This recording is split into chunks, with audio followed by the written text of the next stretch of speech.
Assalamualaikum warahmatullahi wabarakatuh. Saya akan memperkenalkan diri terlebih dahulu. Nama saya Muhammad Sidki Salim Rosid. Saya dengan NIM 201. Di sebelah kanan saya ada. Saya Kevin Foreman Utahayan dengan NIM 095. Di sini kami akan menjelaskan mengenai Docker dan Docker Compose. Untuk pengenalan tentang Docker dan Docker Compose akan disampaikan oleh teman saya. Jadi saya akan menjelaskan mengenai Docker dan Docker Compose. Docker adalah platform untuk mengembangkan, mengirimkan, dan menjalankan aplikasi dalam kontainer. Nah, kontainer itu berfungsi untuk menjalankan aplikasi dan dependensinya secara terisolasi sehingga tidak mengganggu sistem operasi utama. Dan juga Docker Compose itu adalah tool untuk digunakan mendefinisikan dan menjalankan multi-container Docker application yang kita dapat definisikan seluruh arsitekturnya itu dalam sebuah file yang bernama dockercompose.yml. Lalu selanjutnya ada tujuan dari Docker Compose dalam aplikasi ini. Tujuannya ada dua. Yang pertama adalah menyederhanakan konfigurasi. Daripada menjalankan setiap service, misalnya database, aplikasi web, caching, dan lain-lain secara manual, kita bisa mendefinisikan semuanya dalam satu file, yaitu docker stepcompose.yml. Tujuan yang kedua adalah membangun dan menjalankan semua komponen aplikasi. Docker Compose akan menangani semua yang diperlukan, seperti membuat jaringan antar kontainer dan memastikan servis yang bergantung bisa berjalan dengan baik. Oke, teman-teman sekalian, di sini saya akan menjelaskan apa saja yang sudah saya buat dan teman saya buat. Yang pertama ada versionnya 3.8. Lalu kita lanjut ke service. Untuk service web yaitu menggunakan image-nya Nginx.2 untuk menjalankan server web. Lalu ada container name-nya itu menggunakan Nginx Web untuk mempermudah identifikasi kontainer di Docker. Portsnya ada 8080.280 menghubungkan port 8080 di host ke port 80 di kontainer. Akses web server melalui http://localhost 8080. Lalu selanjutnya ada volumes. Volumes itu html.user usr share nginx html mengarahkan folder lokal HTML ke direktori di container yang digunakan oleh Nginx untuk menyajikan file statis. Lalu yang kedua ada nginxconf.2 etc nginxconf yang di sini nih, yang ini itu adalah untuk menggunakan file konfigurasi custom untuk Nginx. Lalu selanjutnya ada environment variables. Ada Nginx_host sama dengan localhost. Ini adalah untuk mengatur variabel lingkungan Nginx, meskipun ini tidak terlalu relevan untuk pengaturan dasar, tapi tetap dipakai oleh kita. Lalu selanjutnya ada Nginx_port80. Ini untuk menentukan untuk menentukan port default untuk Nginx di dalam kontainer. Selanjutnya ada depends on. Depends on itu bergantung pada service DB. Kenapa di sini tulis DB? Karena bergantung pada service DB, web server ini hanya akan berjalan di saat database yang di sini sudah siap. Lalu selanjutnya ada restart policy. Restart itu unless strip stop.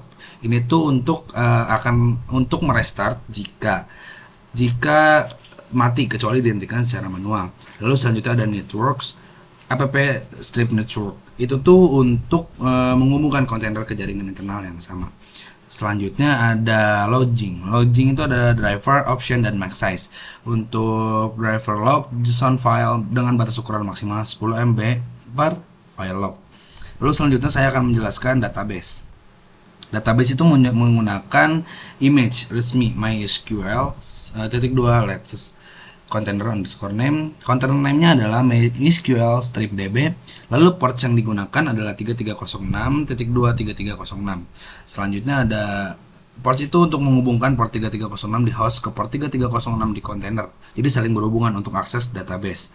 Selanjutnya ada environment variables. Environment variables-nya menggunakan MySQL root password, MySQL database, MySQL user, dan MySQL password. Itu tuh fungsinya untuk apa sih guys? MySQL root password itu untuk kata sandi root MySQL. Yang database itu untuk nama database yang akan dibuat secara otomatis. Terus yang user nama pengguna tambahan untuk database, yang password kata sandi untuk pengguna tambahan. Selanjutnya ada volumes. Volumes itu menggunakan MySQL data. var lib MySQL itu data MySQL disimpan secara persisten di volume ini. Jadi secara persisten disimpan di dalam volume tersebut.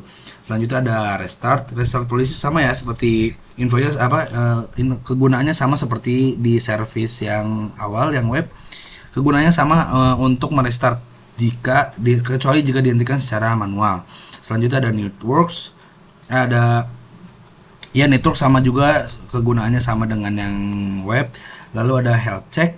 Health check itu mengecek status MySQL dengan perintah MySQL admin. Itu tuh untuk mengecek status MySQL. Lalu selalu ada interval check setiap 30 detik, ada timeout setiap 10 detik, ada percobaan ulang selama 3 kali, lalu mulai pengecekan setelah 10 detik kontainer berjalan. Yang terakhir ada logging, sama seperti Nginx menggunakan driver log JSON file dengan batas ukuran maksimal 10 MB.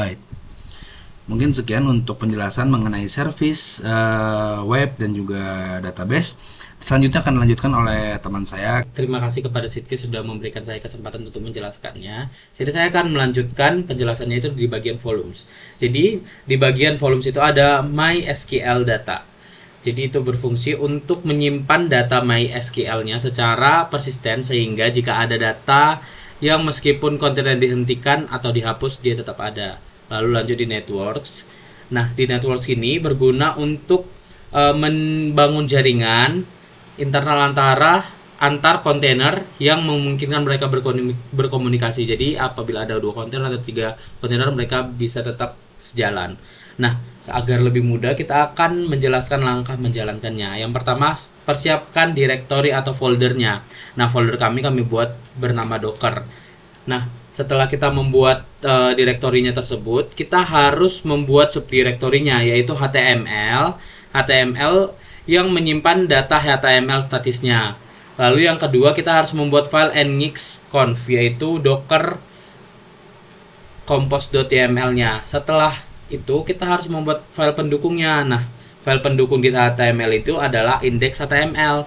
Di index.html ini adalah yang berfungsi untuk di webnya itu. Misalnya di latar belakangnya atau backgroundnya ada, warnanya atau tulisannya atau marginnya, dan juga isinya. Misalnya ini ada di headernya atau yang bagian atas, ini adalah hasil project akhir Akso. Lalu ada tulisan juga di konten utamanya itu, website ini dirancang oleh Sidki dan Kevin, website ini mantap, semoga nilai yang dapat memuaskan. Nah, setelah itu kita harus membuat nginx config-nya. Nah, di file nginx conf ini itu adalah konfigurasi custom dalam nginx-nya. Nah, itu yang kita buat ini sesuai kebutuhan apa yang teman-teman mau buat. Selanjutnya kita harus jalankan Docker Compose-nya. Menjalankan Docker Compose ini kita harus masuk ke direktori proyek melalui terminal. Nah, kita buka terminalnya, yaitu Windows PowerShell-nya. Lalu kita buat Docker Compose Up untuk mendownload semuanya. Lalu ada fungsinya Docker Compose Down untuk menguninstall semuanya atau menghentikan semuanya. Nah, kita buat Docker Compose Up. Setelah semuanya terdownload, kita akan diarahkan ke Docker dan akan terlihat kontainer kita, yaitu nginx web tadi. Lalu ada alamatnya. Nah, ketika kita klik alamatnya ini, kita akan masuk ke dalam ini, hasil project kita. Ini adalah hasil project akhir Akso seperti yang saya jelaskan tadi. Website ini dirancang oleh Sidki dan Kevin. Website ini mantap, semoga nilai yang memuaskan. Nah, jadi seperti itulah penjelasannya. Terima kasih. Kesimpulannya, poin pertama adalah file Docker Compose YML mendefinisikan 2 layanan, web Nginx dan DB MySQL yang saling terhubung melalui jaringan internal app network. Yang kedua, konfigurasi volume memastikan data MySQL bersifat persisten. Yang ketiga, pengaturan restart dan health check memastikan layanan tetap berjalan dengan stabil. Yang keempat, Anda dapat menjalankan dan mengelola seluruh aplikasi dengan mudah dengan menggunakan perintah Docker Compose Up dan Docker Compose Down untuk menghapus semuanya.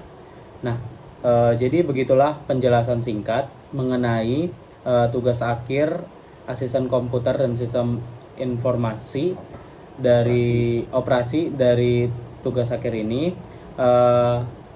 Kami mengucapkan terima kasih dan maaf apabila ada kesalahan kata atau perbuatan kami yang kurang berkenan. Sekian, terima kasih. Assalamualaikum warahmatullahi wabarakatuh. Selamat pagi.